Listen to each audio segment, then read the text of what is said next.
The snow fell soft as breath, but it did nothing to quiet the crows. They circled in slow, solemn spirals above the clearing, black against the gray sky, drawn not by death, not yet, but by the stillness of a girl lying curled beneath a thicket of brittle sagebrush. Cassidy June, 17, her cheeks streaked with mud and dried blood, her dress torn open at one shoulder, watched the sky with eyes that refused to close. She had not cried, not since the moment her father's wagon turned its back on her, vanishing into the folds of the pines with no more care than one would show to the discarding of spoiled meat. That was what she'd become to Jedediah Briggs. A mouth too burdensome to feed, a shadow too heavy to carry. And so, like a dog that stopped guarding the house, he left her there to starve or freeze, whichever came first. Cassidy no longer imagined he would change his mind. Hope had dissolved into the cold somewhere between dusk and dawn. Her breath came slow, shallower now, like the earth was reaching up to take her in.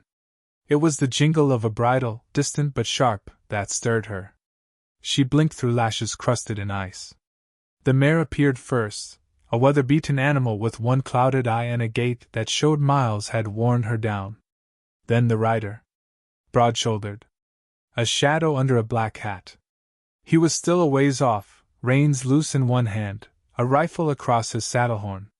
But even from the dirt, Cassidy could feel it. He wasn't riding fast. He wasn't searching for anything. Just passing through. Still, something made him stop. Bo Ransom had seen the shape from afar and thought it a bundle of rags someone tossed aside. But bundles don't breathe. He dismounted slowly, boots cracking frost as he approached. She didn't move. Just stared. Their eyes met. Bo didn't speak. He crouched beside her and looked at her face, sunken, sharp with hunger, and far too still for someone so young.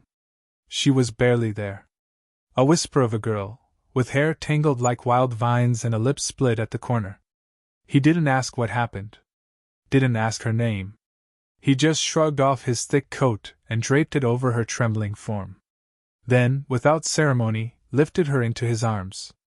Cassidy wanted to fight, but she couldn't. Not because she was weak, though she was, but because something in the man's silence said she didn't have to. She laid her head against his chest, not because she trusted him, but because it was the first warmth she'd felt in 3 days, and her bones craved it.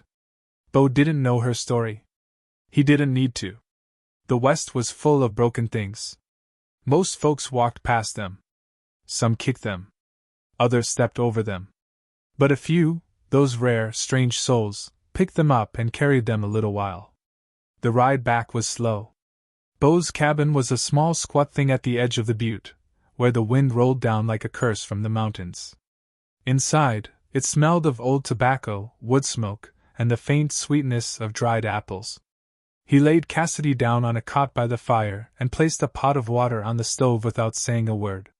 She didn't speak either. That first night, he spooned broth to her lips. Her hands were too numb to hold the cup. When she slept, she twitched like a rabbit dreaming of dogs. Bo sat in a rocker near the hearth, hat still on, watching the flames instead of her face. By morning, she could sit up. Just barely. He brought her a shirt, clean, flannel, too big, and looked away as she dressed beneath the covers. Then he gave her a biscuit. She ate like she didn't trust the next bite would come. "You got a name?" he asked after 3 days. She nodded. He waited. "Cassidy," she said, voice rasping like pine needles. He nodded back. "Bo." That was all. Outside, the town was waking.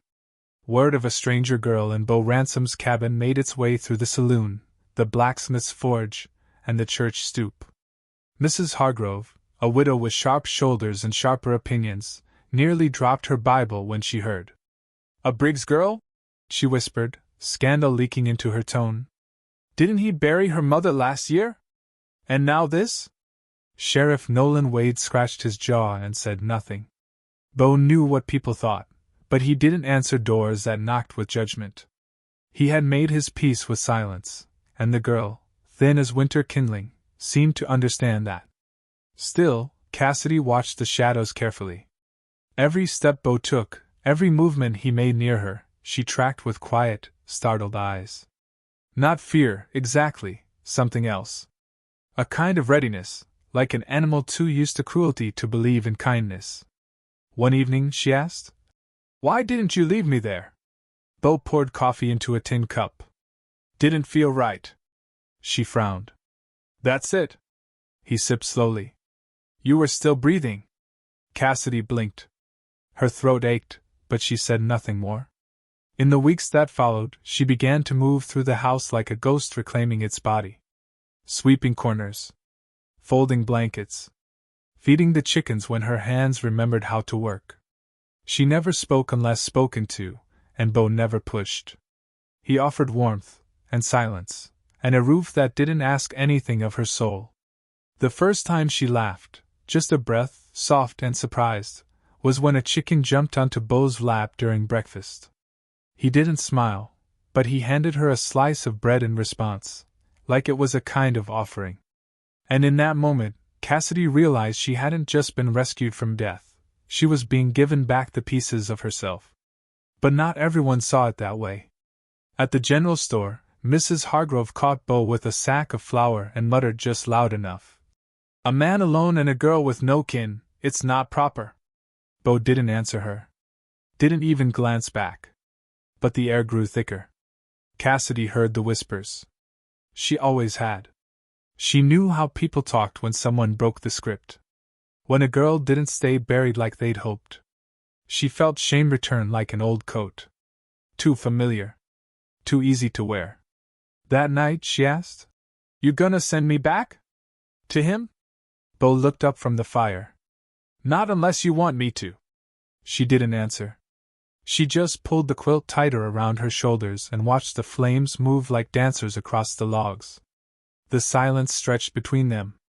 But this time, it didn't feel empty. It felt like the beginning of something that didn't need to be named. The snows melted slow that year, as if reluctant to release the land from its hush. Cold water ran in silver ribbons down the hills behind Bo's cabin, soaking the soil, waking roots that had nearly forgotten spring. Cassidy June watched it from the porch each morning, wrapped in a faded shawl Bo never asked her to return. Her hands were steadier now. The color had crept back into her cheeks, but not all the way. Some of her remained buried in the drifts she'd survived. She was not a girl who healed loudly. She didn't laugh often or fill the cabin with idle talk. But she moved with a new kind of purpose, quiet as it was, chopping vegetables while the fire cracked, mending Bo's shirts with small, perfect stitches, feeding the animals before sunrise. No one asked her to earn her place. That made it all the more important that she try. Bo noticed these things in his own way. He'd glance at a repaired sleeve or a swept floor with a nod, never with praise. He was a man who didn't name things. Not pain. Not gratitude. Not hope. But Cassidy learned to read him anyway. The way he poured her coffee first, even when he'd had the pot in hand. How he left an extra log by the hearth before turning in for the night. These were the gestures he used instead of words, and in her silence she answered them. One morning she asked him to show her how to ride. Bo blinked once, surprised. Then, with the same slow certainty he gave every task, he led her to the mare. Cassidy climbed into the saddle with a clumsy grace, the kind that bruises you into strength. She rode in slow circles under his watchful eye, every turn a reclaiming of space, of her body, her freedom, her right to move forward. At the end of the day, she smiled. A small, tired smile, but real. That night, Cassidy sat by the fire, knees drawn up under her chin. The room was warm, but her mind was far off. Bo sat in his chair, cleaning his rifle, until she finally spoke. "You think people can change who they are?" He didn't look up. "I think folks become what they have to. But they can become something else, if they get the chance." She nodded, more to herself than to him. "I used to be someone who sang. Mama said I had a bird in my chest." He let that settle. "Still do, maybe." "No," she said, eyes distant. "I buried it." Bo didn't argue. He simply placed another log on the fire and sat back. Some birds took longer to come back than others. But the world beyond their porch didn't forget, even when a girl tried to disappear. One wind-torn afternoon, word came from town. Jedediah Briggs had returned. Drunker, meaner, and louder than ever. The saloons stank with the news. Beau had taken his daughter, raised her up like some orphan pup, turned her against her blood. Men who thought little of women and even less of girls began to whisper that maybe Cassidy hadn't been left, maybe she'd run. Cassidy heard it from Mrs. Hargrove, who visited under the pretense of bringing pies but couldn't help herself. Beau Ransom, you're a good man, but you're bringing heat on yourself. That girl's got trouble in her shadow. You keep her much longer, and it'll catch flame. Beau didn't send Mrs. Hargrove away. But he didn't take the pie. Later that evening, Cassidy asked, "Is it true that I'm trouble?" Beau stared into the dark beyond the windows. "You're not trouble. You just remind cowards of what they let happen." His voice was low, firmer than she'd ever heard it. "I don't want to be the reason things get hard for you. You're not." She looked down at her hands. They were clean now, but they remembered what it was to bleed. "If he comes here, I'll be here too." The next day, Jedediah did come. With 2 other men, ranch hands with rough mouths and calloused knuckles. They rode up just before dusk, dust kicking at their boots, guns on their hips, and anger in their eyes. Beau stepped out first, rifle hanging lazy in one hand. Cassidy stood behind him. She didn't hide. Not this time. Jedediah spat near Beau's boot. "That girl belongs to me. She's my blood." Beau didn't move. "Then you should have treated her better." "She ran," Jed snarled. "Lied, most like. Told you some sob story to get your pity.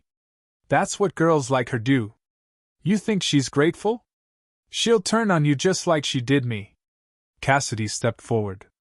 Her voice shook, but only once. "I didn't run. You left me. With nothing. Not even shoes." The ranch hands looked between them. Jedediah sneered, but something behind his eyes flickered, fear or shame, no one could say. "You coming with me or not?" he barked. Cassidy stared at him. Then, quietly, "I'd rather die right here." Jed's hand went to his belt, fingers brushing the butt of his revolver. Beau didn't lift his rifle, but his grip changed, just enough for the men to see. "We're done," Beau said. "Ride on." Jed cursed. Spat again. But he saw the way Cassidy stood now, the way Beau didn't blink.